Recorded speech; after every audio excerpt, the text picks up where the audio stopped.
अप्रैल 1930 की एक काली रात चिटगांव की पहाड़ियों में कुछ नौजवान इतिहास लिखने को खड़े थे और उन्हें खुद भी अंदाजा नहीं था कि सुबह कैसी होगी। योजना इतनी गहरी थी कि दुश्मन को आहट तक न हुई। 2 शस्त्रागार, तारें, पटरियां सब एक साथ थमने वाले थे। इशारा मिलते ही रात ने करवट ली। चिटगांव की नींद टूट गई और हर गली में एक गूंज फैल गई। उन्होंने हथियार तो पा लिए, लेकिन किस्मत ने एक चाल चली। गोलियां कहीं और छिपी थी और अब असली इम्तिहान शुरू हुआ।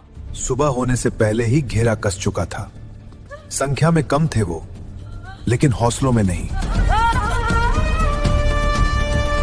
अब वो पहाड़ियों में थे, भूखे प्यासे थके हुए, चारों तरफ से घिरे हुए, लेकिन हिम्मत अब भी जिंदा थी। एक तरफ हजारों की ताकत थी आधुनिक हथियारों के साथ, और दूसरी तरफ कुछ मुट्ठी भर नौजवान। जब उनका एक साथी गिरता तो वो रोते नहीं थे, वो नारा लगाते थे, इंकलाब जिंदाबाद, ताकि दुश्मन को उनकी कमजोरी न दिखे। वो घायल था, लेकिन हारा नहीं था। सामने खतरा था और पीछे उसके साथियां। उसके पास एक मौका था पीछे हट जाने का, लेकिन उसने चुना खुद को ढाल बना लेने का। उसने आवाज लगाई ताकि दुश्मन का ध्यान उसकी ओर हो जाए। वो जानता था अब वापसी नहीं है। वो गिर रहा था, लेकिन रुका नहीं। जब तक उसके साथी सुरक्षित न निकल गए, वो पहाड़ बनकर खड़ा रहा। सुबह जब सच सामने आया तो उन्हें यकीन नहीं हुआ।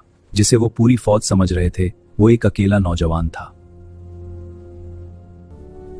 आखिरकार उन्हें पकड़ लिया गया, लेकिन चेहरा झुका नहीं। आंखों में वही शांति थी। जेल की इन दीवारों के बीच वो अकेले नहीं थे। उनके साथ था उनका हौसला और आजादी का सपना।